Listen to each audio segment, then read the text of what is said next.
Welcome to Mom to More. I'm your host, Sharon Macey. Join me as I speak with interesting and dynamic women who have reinvented themselves and created their more, using the superpowers and skills they honed as stay-at-home moms. They will share their experiences, struggles, and successes as they return to a former career, pursued a passion or hobby, or charted an entirely new path, giving you the clarity and inspiration to help you answer the question, what do you want to do when your kids grow up? Welcome back to Mom to More. My guest today is Natalie Friscia Pancetti. And let me tell you a little about Natalie. Natalie has studied human behavior and habits for almost 20 years as a teacher, a tutor, and a real estate agent. She holds a BS in marketing with a minor in psychology and a master's in education. Her passions are her family, her dog, walking, writing, and living with a faith-filled, positive attitude. Her dad always taught her to not sweat the small stuff and to cherish the sweet spots in life as they all pass too quickly. With an intention for people to feel less alone in their life journeys, Natalie put pen to paper and started writing phrases based upon his wisdom. Her recently released book, This Too, shares enlightening life-isms that gives readers a fresh perspective while providing inspirational words to hold on to during life's joyful and difficult times. Well, welcome, Natalie. I'm so glad you're with me. Thank you so much for having me. It's a great opportunity. I'm very excited to be here. Well, terrific. Well, let's dive in. Okay. So my very first essential mom question is, how many kids do you have and where did you raise them? Okay. I have two sons. My oldest son is 30. He'll be getting married. And my younger son is 26. I raised them in Staten Island, New York. Terrific. Well, congratulations on the upcoming wedding. Thank you. Very important. And so talk to me about why it was important for you to stay home with your boys and how many years roughly were you home as a stay-at-home mom? So I was fortunate enough to have a stay-at-home mom. And my husband was fortunate enough to have a stay-at-home mom. So I knew that foundation was important for our boys. When the time came, of course, I had my college degree that I could go to Manhattan and work, which was my goal originally. So he had said, well, we could go ahead and do that. But, you'd have to be out of the house about 10 to 12 hours. And I could pay somebody to watch my children and make sure they were safe. My parents were not physically able to do that. But I couldn't pay somebody to love them, nurture them, and teach them. So we made the difficult but important decision for him to get another job and I would stay home. And I ended up staying home for 9 years. I was blessed to be with my boys for 9 years. In that time, I knew my marketing and psychology degree would mean I would have to go probably to Manhattan once the boys got into school. So my dad, once again, may he rest in peace, he had said, why don't you go back to school for teaching? You'd be a great teacher. Maybe you would have the same hours as the boys. You wouldn't have to worry about daycare so much for them. And I said, oh, more school, more school. And he's like, yes, go. And I went. So in the 9 years that I was home with my children, I did go part-time, and I was fortunate enough to get my teaching degree, my master's in education, and 30 credits above that. So when my son Michael was going into kindergarten, he's the youngest one, so that would be full-time. I was able to do my student teaching, which was also full-time. And then in about a year and a half after that, he was about 7 and my oldest was about 11. I was fortunate enough to get offered a position, but I was home for 9 years and total maybe 11 before I really went to work full-time. Okay, and we're going to delve a little more into that, but you made a really important point that it is a tough job, and we know that a lot of we have to make compromises, right, to have the privilege of being home with our kids. And so, yes, oftentimes, the father will have to take 2 jobs to make it work, and you scrimp and save and you do what you need to do so you have that opportunity to be home with the kids. That you went back to school, and I love that, because oftentimes as moms, you kind of wonder, am I relevant? Is my skill set relevant? Am I relevant? And having the ability to go back to school and sort of retool and bring your skill set up to speed is, I think, an important part of the journey that we're going to be talking about, as we move on in this conversation. Yes, it was difficult. I'm not going to say it wasn't. However, I knew that the goal at the end would reap more rewards than the sacrifices we were making. It was tough to be home with the boys. Of course, my husband coming home and then going to the second job, and then trying to do the work, do well enough to pass and get, a good average so you can continue in the master's program, because there's always a minimum in what you have to attain. But it was worth it. As parents, mothers, fathers, we make sacrifices all the time. So it was just a bigger sacrifice than I thought I was going to do. But again, it was definitely worth it. And your boys are probably, are the better for it. So when we first spoke, you told me about the fact that your dad had a vision of the teaching job that you would someday have. So I want you to tell me about that, because it's a wonderful story. For sure. So my mom and dad, as I said, were not physically able to watch my sons, but they would come over and keep me company. They both had different ailments. One day I was outside, very pregnant with my youngest one, and I was planting some flowers, which I like to do. And he was hanging out with my older one, which is Matthew. And he had said to me, it was getting close to me taking my boards and passing. He'd say, one day you're going to be up the block. Now, up the block meant there is a public school up the block. And I remember leaning over and looking at him and saying, Dad, from your mouth to God's ears, I'll be happy if I get Staten Island so I don't have to commute, and I'll be home in time for the boys. And he's like, you mark my words, I may not be here, because he was very sick. He said, but you're going to end up down the block. And I want you to know the blessing from above. And I do believe in that. I've been down the block teaching for almost 20 years. I love that story. And it's the absolute truth. When people say, oh my gosh, you work right up the block. And I say, my father had everything to do with it, because he did pass shortly after that. And I know he was sort of like this. Okay, you've got me up here. This is one thing you have to do. She doesn't have anybody to watch the boys, so she has to get home in a certain amount of time. She needs to be up the block.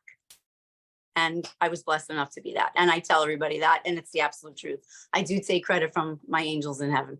Which is great. And it's a wonderful story. So thank you for sharing that. Okay, so now, as you started this journey of recreation, I want to talk to you about the mom skills, right? There's so many things that we do and we don't even realize we're doing them, so talk to me about some of the mom skills and superpowers that you used when you started on your journey of reinvention. And I'm sure there's a lot. So.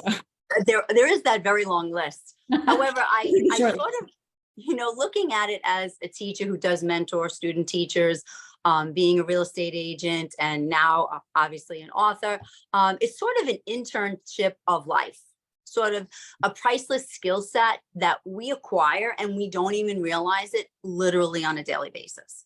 So I jotted down quite a few things. I'll just rattle some off and then we can pick some, but patience is number one, because you never knew the amount of patience you have until you have those little ones in front of you. And I also carried that over into my teaching job. Absolutely. The biggest skill I need for having 25 different personalities in front of me is patience, for sure. Inner strength. You become calm and resourceful in the most crazy and hectic situations that you would never imagine you had the ability to do. You're a doctor, you're a nurse, you're like on boo-boo patrol. Meanwhile, before you may have had children, you would have been squeamish about it. But now when it comes to your kids, you just delve right in and you get the job done, whatever they need to do to be safe and happy and healthy. Communication skills. I was saying, being a teacher and a mentor, trying to teach my children appropriate behavior, whether we're in a store, a public place, whether we're driving in the car, whether we see someone, we meet someone, saying hello to them, please, thank you, holding a door, at any age. So I always felt that was very important. I tried to be the best model. Children, you model, learn by example. I do believe that, even as being a teacher, I try to do that from the first day I meet my students. I try to give them the best model that I can be. So hopefully they could be the best little people that they are. I would want to say organizing. Oh my gosh. If you weren't an organizer before, you definitely had to figure out how to organize. Clothes, mountains of toys, books, even organizing your time. I was thinking about cooking. My older son, Matthew, had a lot of allergies. So that took another turn. What can he eat? What can he eat? How can I prepare the best healthy meals for him while everybody else can eat the regular stuff, quote unquote. So that was also another challenge, another skill that I acquired. Right. And I'm going to point out, when you talk about organizer, that in and of itself is an entire industry that a mom could go into. And I actually know moms who So do I. are in the organizing business because they love to do it and they're really good at it. So it's a superpower and a skill. And it's also an industry, that you can take that skill and go into. You've acquired it along the way and you don't even realize it. I didn't realize it. That's so true. Yeah. Multitasking. Oh, yeah. I mean, the idea of being a multitasker in any position of any job, nurse, doctor, receptionist, real estate, teacher, you could think of any profession, you definitely have to multitask, especially in today's world, between knowing the computer, being able to speak to somebody, getting a job done. Multitasking was huge.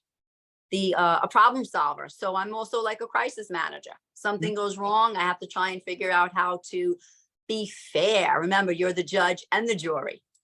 Yeah. How about that? As moms, we have to work on our persuasiveness. So we want to persuade our children to hopefully do their homework or eat the right foods or wear something that they need to wear or go somewhere and behave. And then if we can't persuade them, now we have to pull out our negotiating skills. Right, right. And that's a huge one. I think every mom is an ace negotiator, and it's just innate in all of us. You just have the ability to, well, for the most time, unless they make you crazy, and then you're like, okay, I'm going to go sit on the floor of my closet and just I'm going to give myself a timeout because I can't handle them. And I've done that too. I've done that too. Yeah, yeah. So that, yes, crisis manager. I mean, it's so interesting, Natalie, all of the skills that you are mentioning. I mean, these are all things that we do as moms that so many women, and I'm willing to bet most women, don't even realize that they're really good at doing. So those are wonderful points. The other thing I was thinking of is you're almost like a personal assistant to either your spouse, your children. So I have to organize their schedules because obviously they're not toddlers forever. So what are they doing after school? We have to get the homework done. It's the weekend. Are they in any activities, holidays, birthday parties, crafts? So we're really almost like personal assistants as well. I was trying to think of it in the business world and I'm like, wow, we really are overqualified. We are highly overqualified. Yeah. Have you seen that that cartoon where the woman is interviewing and she said, I think they said something like, we need someone to be able to do all the work a man does. And the woman said, oh, so this is only part-time? Which I thought was exactly. Great. Even though we love our husbands and spouses immensely, it really is the truth. It really is true.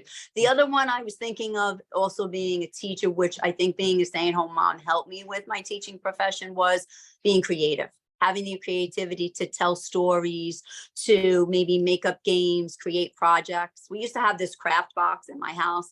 My son, Michael, would say, if it's raining out, I'd say, well, today's the day for the craft box. And we would take out the paper plates and the pom-poms and the glue and anything else we could think of to create dinosaurs or ships, whatever they had wanted. So the creativity really does carry over because being in a classroom with all of those children and using those other skills that I've acquired, creativity is probably at the top of the list.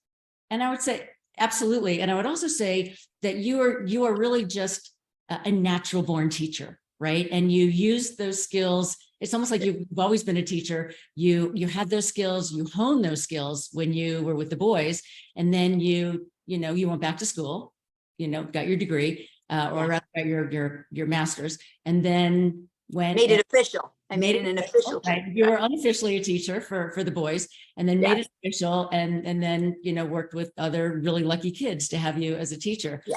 So those are wonderful, wonderful skills, and I think so often moms, and I think this is a really important point for moms to hear what you just said, because we do so much and you don't even realize it. And so to be able to say, here are 10 things that you are doing and you probably don't even know you're doing it, and by the way, you're really good at it.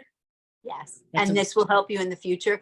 The two that I wanted to finish off with, because I hear my dad in my ear saying, this too shall pass, because he used to say when the boys were running around and maybe the house wasn't as clean as I wanted it to be, he'd be like, it will pass. One day it will be quiet.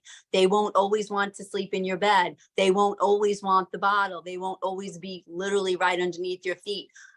And he was absolutely right. So enjoy those sweet spots. He used to say, leave the clothes, they'll be there, go play with your sons. And that is one thing I would tell moms before you get to the more and you're in that mom season of life. Well, we're always in that season, but this season where you're really hands-on, really do take that time to savor all the small sweet spots. The one thing, well, two things. You have to try and do that on little or no sleep at all and be very effective at your job. Because my first son was not a great sleeper. He was up, he was happy, but he was up.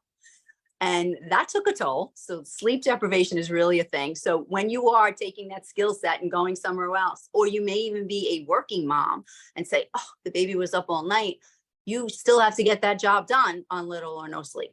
And lastly, try not, with every fiber you have, try not to lose yourself and your passion in the process. Yeah. And that's what we're trying to do here, is to say to moms, there's that little nugget that's still inside. It's like, oh, I forgot I used to love to X, or I forgot I used to be good at Y.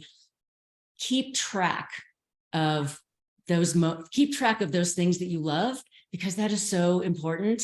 And you may go revisit something that you love to do later in life, when you've got a little more time, when the kids get older. And I think that's really important to maintain that sense of, who am I really? And that's a really important point. So thank you for that, Natalie. Thank you. So let's talk about your recently released book. It is entitled This Too: Life-isms to Savor the Sweetness of Life and Calm You Through the Storms. So tell me, what is a life-ism? So a life-ism is something that you acquire along the way, sort of a lesson you've learned or something you've noticed, realized, or reflected on. Maybe it's an aha moment. I don't think you have to be a certain age or in a certain season of life to acquire the life-ism. I think from young adults all the way up to seniors, I think it happens all the time. So during this season of my life, with my sons being older, my husband works evenings, so I had more time in the evening, and I was definitely feeling more quiet. Mm-hmm. And I always had in the way back of my mind saying, maybe one day I would be an author. I said, I'm going to start journaling. It's about a year or so ago. And I started journaling, thinking to myself, what would my parents, especially my father, my mother was more of a quiet grace, but incredible woman. My dad was more of the talker. So I would say to myself, what would my dad say during this season of life? How could I make it as productive and be faith-filled with this portion of my life? So I started journaling about the things, the life-isms, the lessons learned, the realizations that connected me to my life and my family. And then it blossomed into a book that I do think can hit almost any person at any time and land in a different way, depending on when they read it. Because the goal was to make them feel more connected, maybe less lonely, see things in a different perspective. This too shall pass, which is where I got the title for This Too. And we've all I absolutely grew up with that phrase, but your definition of this too shall pass is slightly different from what we usually think of when we hear that phrase. So can you explain that? Sure. So obviously when we think of that, it's usually when someone's comforting you or you have been going through a difficult time. This too shall pass, meaning hold on through the storm, hang on to the boat while the seas are rough. But what I recall from my parents, again, my mom and dad, mostly my dad, saying, don't worry about the laundry. Don't worry about the dust. Let the dust fall. The laundry will be there. These moments that you have, this valuable time, the years, the small things, laying on the floor with your children, playing with them, leaving the mess maybe till a little later on because you want to make another mess, or maybe they want to build a tent, or maybe they want to have a tea party. Just those small things that we all take for granted, and we are tired and we're thinking, oh, I have to make dinner and I have to do this. If you could just be present in the moment, that will help you have strength and happiness and peace to do the next thing, to build the next skill that you're adding to your toolkit, your skill set. So that's really where it comes from me. Him constantly saying, okay, so the socks are on the floor. We had a good time. We played, we watched Lion King, or whatever it might be. And I guess he realized that as he was, raising us. and he worked and my mom was home, I guess he realized maybe he worked and missed some of that. He missed some of that. Yeah. And, my husband has said that as well.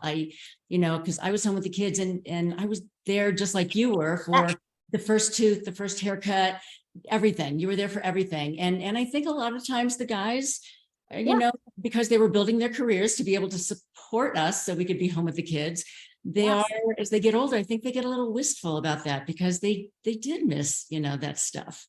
So I think I could press that wisdom upon me and my heart to say, just back it up a little bit, trust me. And of course I always did. And I tried to do that, I guess, as best as I could, because you are in that sort of frantic mode at that point, because everything is on you.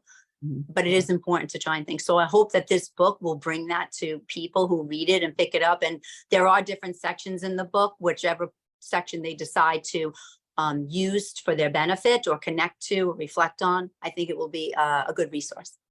Terrific. And we are going to jump into some of my favorites, which, but I realized, in reading it, you incorporate many categories into your book, from lessons learned to family, friendship, hopes and dreams, signs and synchronicities. Love that one.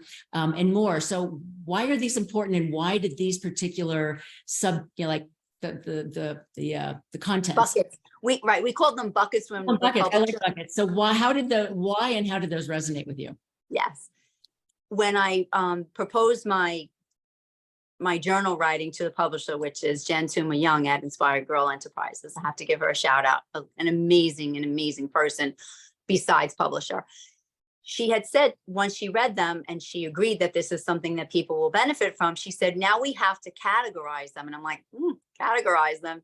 And she said, yes, we're going to have to think about, does this pertain to friendship? Does this pertain to love, loss, belief, spiritual? I'm very spiritual in that way, especially that my parents have been gone for quite some time. I always see signs and synchronicities from them. That is really based on my faith. And I enjoy that part. Sometimes it makes you a little melancholy. However, I think it brings more joy than sadness, because I talk about, the greater the love, the greater the grief. Yeah. I do feel that grief is probably the most everlasting part of love, because they leave and you're still here loving them. And hopefully the legacy lives with their love, which is part of what the book is about as well. Of course. And I had heard a phrase which has stuck with me for so long. And it says, grief is just love with no place to go. And so your parents will always be in your heart and your soul. And so I appreciate that. And thank you. That is lovely. So let's jump into some of my favorites. And I'm going to be paraphrasing here, so I apologize if I don't get everything 100% right. Listen to your own wisdom. Trust your gut. If it feels wrong, move on. And to me, that is so important, because oftentimes you get into a situation or an instance where you're like, this doesn't really feel right. And like, do I do X? And you say that. And that sustained me from when I started driving and going out to clubs and with my friends and on vacations in college. My dad would say, I'm not going to be there when a certain situation presents itself. I'm not going to be there when you have to make that choice. You have the right foundation. You have the right knowledge, the right heart and gut. If your gut tells you, or if that little hair on the back of your neck is like, trust, don't second guess yourself. Whatever you originally thought, that's what it is. Go with your gut every time. And I have done that throughout my entire life. And those exact words, I have told my sons the same thing. I'm not going to be there when you're in a situation at a bar or in a car or with your friends. I won't be there. However, the foundation that has made you the young men that you are will be with you. If you question it, your gut will never steer you wrong. And that's also part of our job as moms, right? We are laying that foundation for them to ultimately give them wings. And hopefully make the right decision, right? And we always make mistakes. We learn from ours as they will learn from theirs.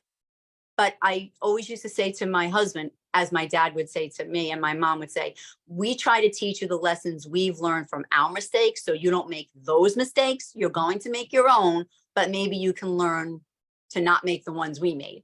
And then you give that wisdom to your children and so on. Absolutely. And actually, that was one of my favorites that I pulled out. Yeah. So you hit it. Thank you. Wanting your children to learn from your mistakes, but knowing their own mistakes will teach them even more. Yes, that's what I was thinking, because obviously it's a different world, a different generation. So most of the time, the basic things that we need to tell them to keep them safe and try to make good judgments and be good human beings in the world stay the same. It's status quo. But the situations that arise today with different situations that may be more dangerous or more risky, the way the world is, we have to do our best to prepare them. However, they will learn their own lessons, and hopefully the foundation we have laid and the wisdom we've given them, the confidence to say no, and it's okay to say no, hopefully that sustains them. 100%, 100%. So another one, a friendship is like a ship with both calm seas and rough waters. Some friendships need a lifeboat and others are our lifeboats. And haven't we all had friends like that? Yes, yes.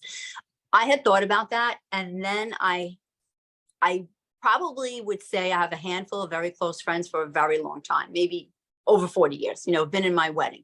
And then you have the acquaintances that are only with you for a little while, or they're with you for a little while. And then here's another phrase: actions speak louder than words. Time and time again, their actions show you that they're not who you think they are, or their intentions aren't the best. And that's where the lifeboat comes in. You try and throw that lifeboat, give it another opportunity. You try to maybe give them the benefit of the doubt. Obviously, everybody has bad days or bad patches in their own relationships, friendship and otherwise. But then eventually you have to decide, am I going to abandon the ship, meaning the friendship, or not? And sometimes we do have to walk away, which is unfortunate. But in the long run, maybe it's better for both of those two people. And you know what that reminds me of? Many years ago, our son had gone to a Coach K basketball camp at Duke. He was crazy about basketball. And Coach K got up and he spoke to all these young boys and teenage boys, and all the parents are sitting in Cameron Arena. And he talked about life being on a bus. And throughout your life, you invite people onto your bus and people will leave your bus. And he said, it's up to you who you invite onto your bus. And then there are times when it's just time for that person to get off of your bus. So that's what you just said reminded me of. That's a great analogy. I like the connection. Thank you. The way the world is, we have to do. And you had one more that I thought was beautiful. Reaching out to those who need it most, whether they return the reach or not. It may be the lifeline they needed most. How did you create that? Where did that come from? Well, I created that because I have had friends who have difficulties, just like myself. My sister and I cared for both of our parents who were ailing for a long time. And the people who reached out to us, it was always so loved that even if they sat quietly with me, or if they said, you're doing great, or there's nothing else you couldn't do any more for them, or I admire you, or just help me to push forward or get through the day, or do you want to go for a walk? That was the reach for me. And sometimes I didn't take the reach because I'm either exhausted or I just didn't have the will to do it because I just felt down at that point. However, that let me know that, hey, somebody's still here out of your inner bubble to say, I'm here for you if you need me. That reach always meant a great deal to me, and it stayed with me for a very long time. And I think that reach is important because it's whether you're reaching to say a philanthropy that you love and that you've worked with, and the kids or the grown-ups, whoever is within that. I just love the idea of, even though they may not return the reach, just knowing that someone is there and that they care. It really does makes a huge impact. Whether the reach is returned or not, I might have needed that day to hear, you know what, you may not want to go for a cup of tea today, but call me tomorrow. And I'd be like, thank you. I think that's really true. So I think that, like a lot of moms, you have created several Natalies in your life journey. And how, so talk to me about how have all of your past Natalies created the author and the woman that you are now? Well, I will start with saying I've always been blessed because I've had supportive parents, I have a wonderful sister, husband, even some good friends in my life. I had a good education and I took advantage of the opportunities that were or given to me. Not everybody has those opportunities, and I'm aware of that. However, the opportunities that do come across or may not seem that they're the best opportunities are definitely something you should consider. And I think that's what I've done. I've taken every opportunity, or mostly every opportunity I could, to improve my skill set, whether I was home as a mom, being a teacher, trying to work on those skills that brought me to becoming a real estate agent was on my bucket list when I turned 50. So I did it during that summer. And my husband said, normally when people turn 50, they do less work. You became a real estate agent. But it was something that I always had wanted to do. Yeah, I think you're a lot like me. It's like the older I get, the more I want to do. Yes. And why not, right? Because I have more time that affords me that pleasure now, or luxury, to, if I want to go to exercise now, I always loved walking and exercising, but I had the carriage, or I was with the boys, or I was running after them on the bike. That was a passion that I had. I always tried to stay physically fit in some way. Mm-hmm. So I do think that all of those other Natalies, the mom, the teacher, the daughter, the caregiver, the real estate agent, and now the author, mm-hmm. I think without any of those, I couldn't be who I am today, even with all the mistakes and the tears and the laughter and savoring the sweet spots and the storms. I do think all of that rolled up brings us to who we are today intentionally. I think everything is with an intention. Wise words and well spoken. All right, Natalie. So since this is the Mom to More podcast, I would like to ask you, what is your more? Please share that with us. After this, I would say the more was, of course, the teacher, the real estate, now the author. What I would like to continue, I would like to continue with the authorship. I would like to maybe do more podcasts. I would like to help people as best as I can. One thing that my publisher had suggested was maybe I could do a book club, or go to women's groups, or go to churches with the book. We do SEL in most schools, which is social emotional learning. And they also have started that initiative with staff members. So, checking in, how are you doing today? How are you feeling? And we have something called a mood meter that we do at school, that I do with the kids every day when they come in. So I was hoping that I could get into the schools to do that. I've reached out to a few principals saying that I thought that my book might be able to help them.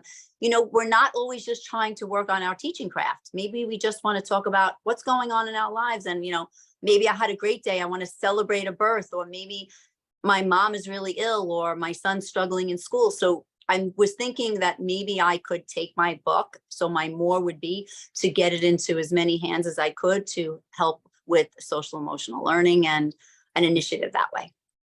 I love that. Thank you for sharing that.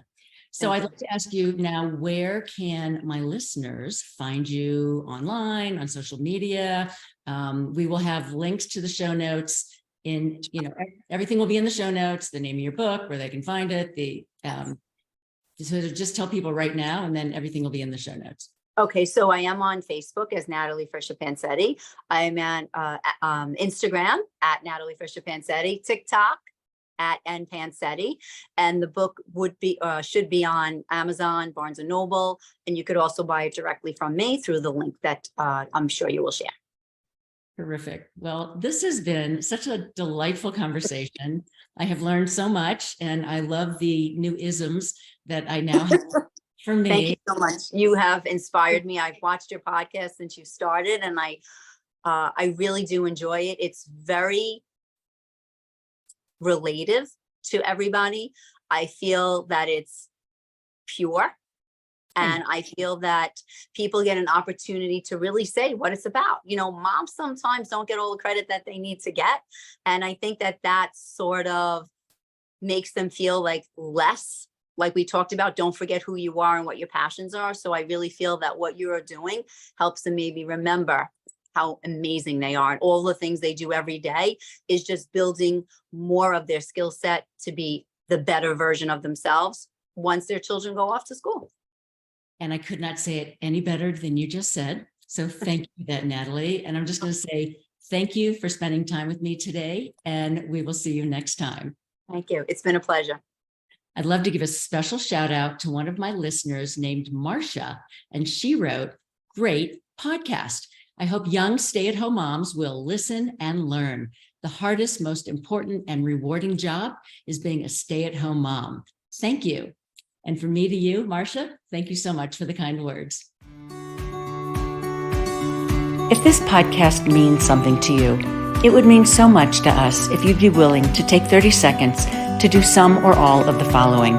First, can you please follow or subscribe to the Mom to More podcast? Following the pod means you'll never miss an episode. To do this, just go to the Mom to More show page on Apple Podcasts, Spotify, YouTube, or wherever you listen in, and tap the plus sign in the upper right corner or click on follow. This is the most important thing for the pod. While you're there, if you'd be willing to give us a 5-star rating and review and share an episode with another mom, we'd be most grateful and appreciate your support. Thanks for listening in, and we'll see you next time.